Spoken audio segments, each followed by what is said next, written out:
Hello बच्चों, RS education आपके YouTube channel पर आप सभी का स्वागत है। हम अभी मॉडल पेपर फर्स्ट शुरू करते हैं, जिसका सॉल्यूशन ये रहा आपके सामने। क्वेश्चन नंबर फर्स्ट है, 12 और 60 का एलसीएम होगा। बच्चों, 12 और 60 का एलसीएम पूछा गया है। एलसीएम की जगह एचसीएफ भी पूछ सकता है आपसे, और 12 और 60 की जगह संख्या भी बदल सकती है।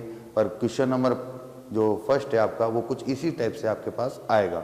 12 और 60 का जब हम एलसीएम लेते हैं तो सबसे पहले हमने लिखा 12, एक को लिखा हमने 60। सबसे पहले सबसे छोटी संख्या से हम जब इसको विभाजित करते हैं, जो कि ये 2, तो 12 कितनी बार जाएगा बच्चों? 6 बार। 60 कितनी बार जाएगा बच्चों? 30 बार। फिर से हम 2 से करते हैं तो 6 कितनी बार जाएगा? 3 बार। 30 कितनी बार जाएगा? 15 बार। फिर हम 3 के फाड़े का इस्तेमाल करेंगे, 3 एकम 3, 3 पंजो 15। फिर 5 की टेबल से करते हैं तो 5 एकम 5। तो हमारे जो टुकड़ा है वह है 2 × 2 × 3 × 5। जब हम इन सबको यहाँ पे लिखते हैं तो आ रहा है 2 × 2 × 3 × 5 बराबर 60। इसका मतलब बच्चों एलसीएम आपका क्या है? वो आया आपका 60। ये आपका क्वेश्चन नंबर फर्स्ट कंप्लीट है। अब मैं आगे बढ़ता हूँ क्वेश्चन नंबर 2 के ऊपर। क्वेश्चन नंबर 2 है आपका, यदि बहुपद px बराबर x² - 2x - 15 के शून्यक अल्फा और बीटा है तो अल्फा प्लस बीटा का मान होगा। यहाँ पर सबसे पहले मैं इक्वेशन लिखता हूँ, x² - 2x - 15 = 0। आपसे पूछा गया alpha plus beta. Alpha plus beta का मतलब हो गया है शून्यकों का योग। शून्यकों का योग का सूत्र होता है alpha plus beta = -b/a। Alpha plus beta =-b/a। बात करें b और a हमें कहाँ से मिलेगा, तो हमें हमारी जो दी हुई इक्वेशन है वहीं से हमें मिलेगा। इक्वेशन है x² - 2x - 15 = 0, जहाँ पर a बराबर 1 हो जाएगा, b बराबर -2 हो जाएगा, c बराबर -15 हो जाएगा। देखिएगा बच्चों, a बराबर 1, b बराबर -2, c बराबर -15। निकालना है हमें alpha plus beta. Alpha plus beta होता है -b/a। बच्चों माइनस की जगह माइनस, b की जगह आ जाएगा आपके पास -2, अपॉन में आ जाएगा 1। माइनस माइनस क्या हो जाएंगे बच्चों? प्लस। आंसर कितने आ जाएंगे आपके? 2। क्वेश्चन नंबर फर्स्ट और क्वेश्चन नंबर सेकंड आपके कंप्लीट है। अब मैं बढ़ूंगा आगे क्वेश्चन नंबर 3 के ऊपर। बच्चों, क्वेश्चन नंबर 3 आपके पास दिया गया है, प्रथम 5 प्राकृतिक संख्याओं का औसत होगा। प्रथम 5 प्राकृतिक संख्याओं का औसत। औसत की जगह माध्य शब्द भी इस्तेमाल कर सकता है, सबसे पहली वाली बात ये।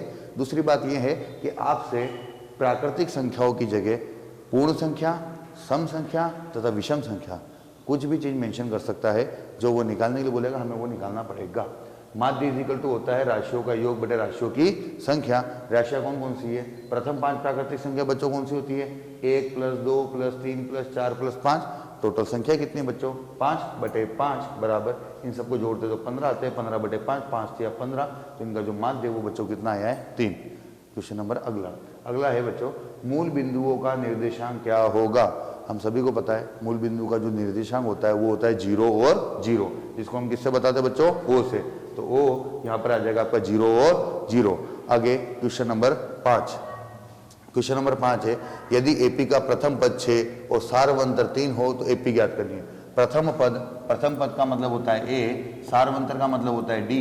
जो A आपको दिया है वो दिया है 6, D आपको दिया है 3। अब अगर हम एपी की बात करें तो आपकी जो एपी होती है वो कैसी होती है बच्चों? A1, A2, A3 और A4 ... ऐसे आपकी एपी चलती है। बात करते हैं A1, A2, A3 और A4 की। A1 बराबर A होता है, A2 बराबर A + D होता है, A3 बराबर A + 2D होता है, A4 बराबर A + 3D होता है। अगर A की जगह हम रखेंगे तो बच्चों कितना रखेंगे? 6। A की जगह 6, D की जगह 3, 6 + 3 बराबर हो जाएंगे आपके पास 9, A + 2D।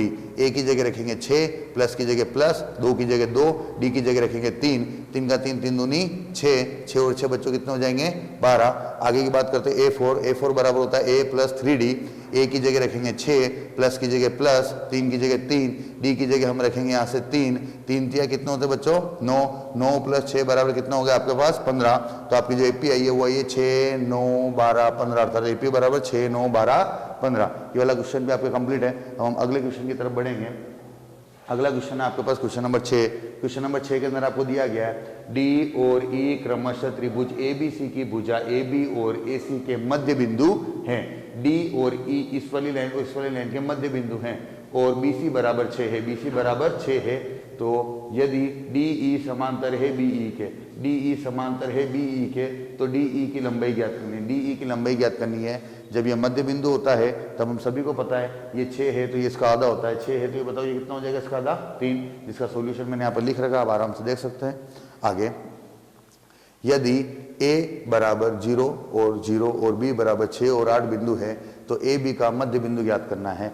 मध्य बिंदु का फॉर्मूला लगेगा बच्चों, सबसे पहले मैं इसका डायग्राम बना लेता हूँ। a और b, a की जगह लिखा हुआ है 0 0, b की जगह लिखा हुआ 6 और 8, यहाँ पर x1 y1 x2 y2, formula होता है आपका x1 प्लस x2 बटे 2, y1 प्लस y2 बटे 2। x1 की जगह बच्चों कितना रखोगे 0, x2 की जगह कितना रखोगे बच्चों 6 बटे 2। आगे बच्चों y1 की जगह कितना रखोगे 0, y2 की जगह कितना रखोगे 8 बटे 2। 6 और 0 को जोड़ते तो 6, 8 और 0 को जोड़ते तो 8, 6 बटे 2 और 8 बटे 2। जब अपन 6 के अंदर 2 का भाग लगाते तो 3 आते हैं, 8 में 2 का भाग लगाते तो 4 आते हैं। जो आपके मध्य बिंदु वो आएंगे 3 और 4। मध्य बिंदु बच्चों कितने आएंगे 3 और 4। ये वाला क्वेश्चन भी आपको समझ में आ गया होगा। अब मैं अगले क्वेश्चन की तरफ बढ़ता हूँ। अगला क्वेश्चन है आपका क्वेश्चन नंबर 8। क्वेश्चन नंबर 8 क्या बोल रहा है, त्रिभुज ABC में कोण B पर समकोण है। कोण B पर क्या है बताओ, समकोण है, और कोस A का मान 3/5 है तो साइन A का मान होगा। कोस A बराबर 3/5 दिया हुआ है। हमको पता है कि कोस बराबर क्या होता है, आधार बटे कर्ण, आधार बटे कर्ण, अर्थात आधार आपका आ रहा है 3, कर्ण आ रहा है आपका 5, आधार की जगह लिख दिया 3, कर्ण की जगह लिख दिया 5। फॉर्मूला में पता है कर्ण स्क्वायर बराबर आधार स्क्वायर प्लस लंब स्क्वायर। कर्ण की जगह बच्चों कितना रखेंगे अपन 5, आधार की जगह 3, लंब की जगह BC का स्क्वायर। 5 का स्क्वायर बच्चों कितना होता है 25, 3 का स्क्वायर 9, BC का स्क्वायर 3 प्लस 9 प्लस का उधर जाएगा तो माइनस का, 25 माइनस 9 करते तो कितना आते हैं 16। BC का स्क्वायर, स्क्वायर उधर जाता है तो क्या बन जाएगा अंडरूट, तो BC बराबर क्या हो जाएगा बच्चों अंडरूट के 16। BC बराबर 16 का अंडरूट बच्चों कितना आता है 4, तो BC की वैल्यू कितनी आ चुकी है आपके पास 4। पर पूछ क्या रहा है आपसे, साइन है। अगर साइन है बताते हो तो साइन है क्या होता है लंब बटे कर्ण। लंब बताओ कितना है, अब बताओ ये वाली वैल्यू कितनी आ गई थी अपने पास 4। अब बताओ लंब बताओ कितना दिया हुआ आपको 4, कर्ण बराबर कितना दिया हुआ 5, तो वैल्यू क्या हो जाएगी 4/5। कुछ अगला क्वेश्चन, यदि किसी टावर की छाया और ऊंचाई 6 मीटर है तो सूरज का उन्नयन कोण बताना है। क्या करोगे बच्चों, tan थीटा बराबर लंब बटे आधार। लंब कितना दिया हुआ बच्चों आपको 6, आधार कितना दिया हुआ बताओ 2√3। जब हम इससे काटते हैं तो ये कितनी बार कटेगा बच्चों 3 बार, तो कितने आ जाएंगे 3/√3। √3 से 3 को काटते तो कितने आते बच्चों बताओ √3। tan थीटा बराबर √3। tan थीटा की वैल्यू √3 कब होती है, थीटा इजिकल टू 60 पे। कब होती है, थीटा इजिकल टू 60 पे। अगला सवाल बच्चों, अगला है दी गई संख्याओं 2 3 3 6 6 2 2 4 का बहुलक क्या है। इन सारी संख्याओं को लिखा। बहुलक का मतलब होता है जो नंबर सबसे ज्यादा बार आ रहा है। यहाँ पर देखो 2 कितनी बार आ रहा है आपके पास 3 बार आ रहा है, तो बहुलक भी क्या हो चुका है आपका 2। अगला क्वेश्चन, त्रिज्या और स्पर्श रेखा के बीच का कोण कितना होता है। तो बच्चों बात सुनना, त्रिज्या और स्पर्श रेखा के हमेशा बीच में 90 डिग्री का कोण बनता है, अर्थात समकोण बनता है। अगला क्वेश्चन, यदि गोले का आयतन 9π/16 है तो गोले की त्रिज्या क्या होगी। गोले का आयतन का सूत्र होता है 4/3πr³ बराबर, हमें कितना आयतन दिया हुआ है 9π/16, 9π/16। अब सुनना बच्चों, 4/3π को हम बराबर के उधर लेके जाते हैं तो कैसा हो जाता है उल्टा हो जाता है, 3 कहाँ पर चले जाएगा ऊपर, 4π कहाँ पर आ जाएंगे बच्चों नीचे। अब सुनना बच्चों, पाई से क्या कट जाएगा आपका पाई, और कुछ भी नहीं कट रहा है। 9 × 3 करते तो 27, 4 × 4 करते तो कितना आते हैं 16, × 4 करते तो कितना आते हैं 64, 27/64, अंडूर उधर जाएगा तो 27 और 64 के ऊपर अंडूर आ गया। 27 का कितना होता है बच्चों 3 और 64 का कितना होता है बच्चों 4, मतलब आपका आंसर कितना आ जाएंगे 3/4। अगला क्वेश्चन बच्चों, अगला क्वेश्चन है अर्धवृत्त की परिधि क्या होगी जिसकी त्रिज्या बताओ कितनी है 7। मोस्ट ऑफ बच्चे इस वाले सवाल के अंदर गलती कर जाते हैं। परिमाप का सूत्र होता है 2πr, अर्ध परिमाप में तो लगा देते हैं /2, 2 से 2 कट जाता है, आंसर आते हैं π/r। पाई की जगह लिखते हैं 22/7, आर की जगह लिखेंगे 7, 7 से 7 कटा, आंसर कितना आ गया 22। पर ये आपका जो सोल्यूशन है सोल्यूशन गलत है। क्यों, क्योंकि अभी आपने जो सोल्यूशन किया वो यहाँ से लेके यहाँ तक का क्या है, ये पहली त्रिज्या और दूसरी त्रिज्या आपने अभी छोड़ दी है। अब मैं आपको बता दूं इसका सोल्यूशन आपको कैसे करना है। देखना बच्चों, ये वृत्त हो गया, त्रिज्या बराबर कितनी दी हुई है 7 सेंटीमीटर। सबसे पहले अर्धवृत्त का परिमाप, अर्धवृत्त का परिमाप ये हो गया प्लस क्या आएगा बच्चों बताओ साथ में, 2 त्रिज्या, पहली त्रिज्या और दूसरी त्रिज्या। अब सुनना बच्चों 2πr/2 प्लस कितना आ जाएगा बताओ 2r, 2 से क्या कट जाएगा बच्चों 2, क्या बचेगा πr + 2r, πr + 2r, r क्या आ जाएगा बच्चों कॉमन, अंदर क्या बचेगा पाई + 2। अब बच्चों सुनना ये जो आ रहा है आपका r × पाई + 2, इसके अंदर जब मैं वैल्यू डालता हूँ तो r की जगह कितना लिखूंगा बच्चों 7, इंटू की जगह इंटू, ब्रैकेट की जगह ब्रैकेट, पाई की जगह 22/7, प्लस की जगह प्लस, 2 की जगह 2, ब्रैकेट बंद। अब अंदर वाले ब्रैकेट का लेंगे एलसीएम, एलसीएम कितना आता है बच्चों यहाँ पर 7 आता है, 7। अब हम जब एलसीएम आता है 7 का 7, 7 दूनी 14, 22 + 14 बटे कितना आ रहा है बच्चों 7, 7 से क्या कट जाएगा 7, 7 से क्या कट जाएगा बच्चों 7, 22 + 14 कितने हो जाएंगे 36, तो आंसर कितना आ रहा है बच्चों 36 सेंटीमीटर। आगे विषम संख्या प्राप्त होने की प्रायिकता जब कोई पासा फेंका जाता है तो ज्ञात कीजिए। जब कोई पासा फेंका जाता है तो पासे के अंदर कुल मिला के 6 फलक होते हैं, हर फलक के ऊपर 1 से लेकर 6 तक नंबर लिखे हुए होते हैं। जब भी कोई पासा फेंका जाता है तो 1 से लेकर 6 तक में कोई भी नंबर आ सकता है, अर्थात कुल परिणाम हो गए 6।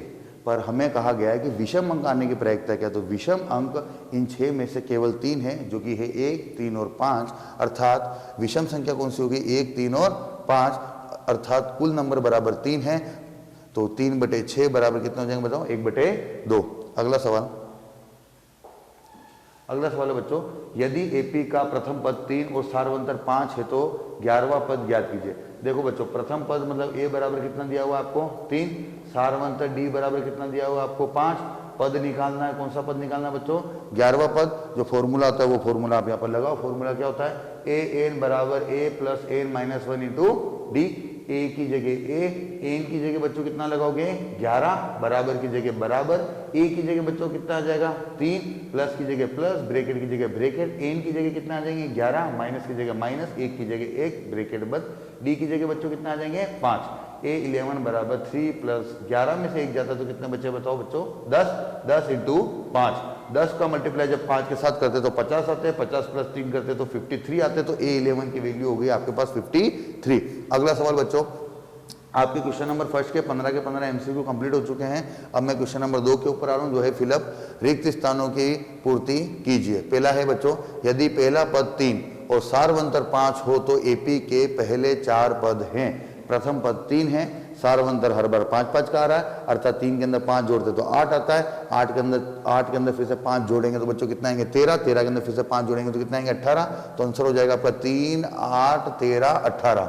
अगला है sin स्क्वायर 9 + cos स्क्वायर 9 = क्या होता है, हम सबको पता है sin square theta plus cos square theta = कितना होता है 1, तो यहाँ पर डायरेक्टली आपका आंसर कितना होगा बच्चों 1। एक शंकु की त्रिज्या 6 सेमी और ऊंचाई 8 सेमी है तो शंकु की तिर्यक ऊंचाई ज्ञात कीजिए। r बराबर कितना दिया हुआ है 6, h बराबर कितना दिया हुआ है 8, ये सेंटीमीटर के अंदर है, ये भी सेंटीमीटर के अंदर है। हमें तिर्यक ऊंचाई का सूत्र पता है L बराबर √r² प्लस h², r की जगह कितना रखेंगे 6, h की जगह कितना रखेंगे 8, 6 का स्क्वायर कितना होता है 36, 8 का स्क्वायर कितना होता है 64, जब इन दोनों को जोड़ते हैं तो कितना आता है 100 आते हैं, 100 का जो √ होता है वो कितना होता है बच्चों 10, तो L बराबर बताओ आपके पास कितना आ रहे हैं 10। अगला क्वेश्चन है आपके पास, माध्य बहुलक और माध्यिका के बीच में क्या संबंध होता है। सुनना बच्चों, इसको याद करने के लिए सबसे पहले हमें इतना सा ध्यान रखना है, सबसे पहले आता है बहुलक, फिर आता है माध्य, फिर आता है माध्यिका। सबसे पहले बहुलक, फिर माध्य, फिर माध्यिका, फिर नंबर चलाना है 1, 2 और 3, 1, 2 और 3। अगर हम इसको देखें तो हमारा फॉर्मूला क्या हो चुका है, बहुलक + 2 माध्य = 3 माध्यिका, बहुलक + 2 माध्य = 3 माध्यिका। अगला सवाल, यदि 5, 7, 9 x का माध्य 9 है तो x का मान होगा। बच्चों सुनना, माध्य बराबर संख्याओं का योग बटे संख्या। माध्य कितना दिया हुआ बच्चों में 9, 9 की जगह 9 रख दिया, बराबर संख्याओं का योग, ये रही बच्चों संख्या है। संख्या क्या है 5 + 7 + 9 + x बटे टोटल संख्या कितनी बताओ 4, तो कितने लिख दिए बच्चों 4, 4 का मल्टीप्लाई ऊपर करा देंगे तो 9 × 4 बराबर, इन सबको जोड़ते तो कितना आ जाता है बच्चों 21, 21 + 1, इन दोनों का मल्टीप्लाई करते तो कितना आता है बताओ 36, 21 प्लस का उधर चले जाएगा तो किस में चले जाएगा माइनस में, 36 - 21 = कितना आ रहा है बच्चों x, 36 में से 21 माइनस होते तो बताओ कितना आता है बच्चों 15, तो x की वैल्यू कितनी आ चुकी है आपके पास 15। अगला क्वेश्चन बच्चों, एक घड़ी की मिनट की सुई द्वारा 1 मिनट में बने कोणों का मान होगा। बच्चों जो पूरी घड़ी होती है वो पूरी घड़ी 360 डिग्री की होती है, पूरी घड़ी 360 डिग्री की होती है, उसके अंदर 60 मिनट होते हैं। अगर हम 360 में 60 मिनट का भाग लगाते हैं तो 1 मिनट के पास कितने डिग्री आ रहा है वो हमें पता लगेगा। तो पूरी घड़ी का मान कितना होता है 360/60, जब काटा तो कितना आगे बताओ 6 डिग्री। अगला सवाल, यदि एक सिक्का एक बार उछाला जाता है तो चित आने की प्रायिकता है। जब एक सिक्के को उछाला जा रहा है तो उसके सिक्के के दो पहलू होते हैं, एक होता है चित, एक और होता है पट, जिसको हम हेड और टेल कहते हैं। तो कुल परिणाम होंगे आपके 2, हेड और टेल। अनुकूल परिणाम चित आने की प्रायिकता होगी आपके पास 1, P बराबर होता है अनुकूल परिणाम बटे कुल परिणाम। अनुकूल परिणाम है 1, कुल परिणाम है 2, आपका आंसर हो जाएगा 1/2। आगे हम देखते हैं क्वेश्चन नंबर 3 का पहला क्वेश्चन क्या दिया हुआ गया है। यदि HCF 306 657 बराबर 9, LCM 306 657 ज्ञात कीजिए। हमें सूत्र पता है HCF MN into LCM MN is equal to M into N। HCF बच्चों कितना दिया है हमें 9, HCF की जगह हमने कितना रख दिया है 9, इंटू LCM की जगह हमें कितना दिया है बच्चों, LCM हमें नहीं दिया तो LCM ऐसा कैसा बराबर 306 इंटू 657, 9 गुणे में कहाँ पर आ जाएगा बच्चों भाग में, 9 का भाग जब हम 657 के अंदर लगाते हैं तब हमारे पास आता है 73, 306 का मल्टीप्लाई जब हम 73 के साथ लगाते हैं तो हमारा आंसर आता है 22338। आगे की बात क्वेश्चन नंबर 2, निम्नलिखित द्विघात समीकरण के मूलों की प्रगति ज्ञात कीजिए। समीकरण दी हुई है हमें 2x² - 3x + 5 = 0। ये जो इक्वेशन है इस इक्वेशन के अंदर हमें पता है कि हमें सबसे पहले d निकालना पड़ेगा। d बराबर होता है -b² - 4ac। b की जगह हम रखेंगे -3, माइनस की जगह -4 की जगह 4, a की जगह आ जाएगा 2, c की जगह आ जाएगा 5। -3 का स्क्वायर बच्चों 9 होता है, माइनस की जगह माइनस आ गया। इन सब का जब हम मल्टीप्लाई करते हैं तो हमारे पास आता है 40। 9 में से जब 40 माइनस किया तो हमारे पास आए -31। हमें पता है जब हमारी वैल्यू माइनस के अंदर आ रही है इसका मतलब क्या हो गया है कि ये जो मूल होंगे कौन से होंगे बच्चों, काल्पनिक होंगे। अगला सवाल नंबर 3, दो संख्याओं के बीच का अंतर 26 और एक संख्या दूसरी संख्या से 3 गुना है, संख्या ज्ञात कीजिए। माना कि पहली संख्या कितनी होगी बच्चों आपके पास x, दूसरी संख्या बराबर कितनी हो गई है 3x। अब सवाल के हिसाब से दोनों संख्याओं का अंतर 26 है, मतलब कि 3x - x बराबर आपके पास आ रहा है 26। 3x में से 1x जाता है तो बचता है 2x बराबर 26। 2 बटे में चले जाएंगे तो x बराबर हमारे पास आ जाएगा 13। अब हमें पता है हमारी जो पहली जो संख्या है वो हमने क्या मानी थी, x मानी थी, तो x बराबर बताओ कितना आ रहा है हमारे पास 13, तो पहली संख्या आ चुकी है 13। दूसरी संख्या मानी थी हमने 3x, तो 3x बराबर तो 3 की जगह 3, x की जगह हम रखते हैं 13, 13 का 3 से मल्टीप्लाई करते तो आते हैं हमारे पास 39। अगला क्वेश्चन बच्चों, क्वेश्चन नंबर 4, चित्र। ये जो आपको चित्र दिया हुआ है इस चित्र के अंदर DE समांतर है BC के, मतलब DE समांतर है आपके पास BC में। यदि AE/EC = 3/2 और AD बराबर 2.7 सेमी है तो DB की लंबाई ज्ञात कीजिए। इस सवाल के अंदर हमें अब सूत्र इस्तेमाल करेंगे, और सूत्र है आपका AE/EC बराबर AD/DB। AE का मान हमें कितना दिया है 3, EC का मान कितना दिया है 2, AD का मान कितना दिया है 2.7, अपॉन क्या आ जाएगा बच्चों DB। अब जब हम इसको DB को यहाँ पर ले आते हैं, 3/2 को यहाँ पर लेकर आते हैं तो क्या होता है DB बराबर 2.7 × 2/3 × 10।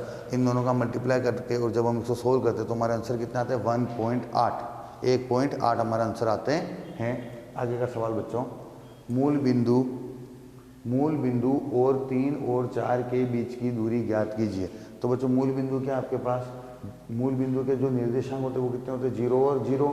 हमको जो बिंदु दिया है वो क्या बच्चों 3 और 4, इन दोनों के बीच की क्या निकालनी है हमें, दूरी निकालनी है। दूरी निकालने का सूत्र क्या होता है D बराबर √x2 - x1 का whole square plus y2 - y1 का होल स्क्वायर। अब बच्चों देखना x2 की जगह हम कितना लिखेंगे बताओ 3, x1 की जगह हम कितना लिखेंगे 0 का होल स्क्वायर प्लस की जगह प्लस, y2 की जगह बताओ बच्चों हम कितना लिखेंगे 4, y1 की जगह हम कितना लिखेंगे बच्चों 0। 3 का स्क्वायर 9, 4 का स्क्वायर 16, 9 और 9 और 16 को जोड़ते तो कितना आता है 25, अंडर 25 का मान बताओ बच्चों कितना आ जाता है 5। तो इसका आंसर हमारे कितना हो बच्चों 5। अगला, बेलन का वक्र पृष्ठीय क्षेत्रफल ज्ञात कीजिए जिसकी त्रिज्या 7 सेमी है तथा ऊंचाई 5 सेमी है।